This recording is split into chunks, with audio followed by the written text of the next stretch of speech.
দেশের সবচেয়ে দরিদ্র জেলা মাদারীপুর আর সবচেয়ে ধনী নোয়াখালী। বৃহস্পতিবার পরিসংখ্যান ব্যুরো প্রকাশিত বাংলাদেশের দারিদ্র্য মানচিত্র 2022-এ এসব তথ্য উঠে এসেছে। রাজধানীর আগারগাঁয়ে বিআইসিসি অডিটোরিয়ামে প্রকাশনা অনুষ্ঠানে প্রতিবেদনের বিস্তারিত তুলে ধরা হয়।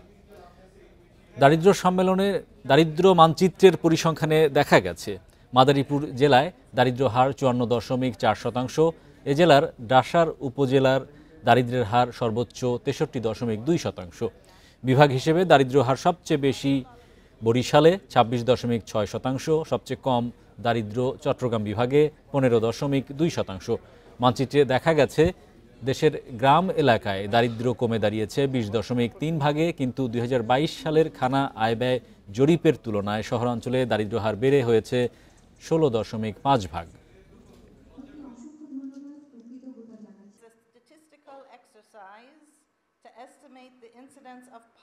ইন্টারভেনশন নেওয়া দরকার, মানে যেই এলাকার জন্য যে বিষয়ের জন্য কর্মসূচি বা প্রকল্প বা সাপোর্ট দেওয়া দরকার, সেটার জন্য একটা মূল কাজ হিসাবে ব্যবহার করা যাবে।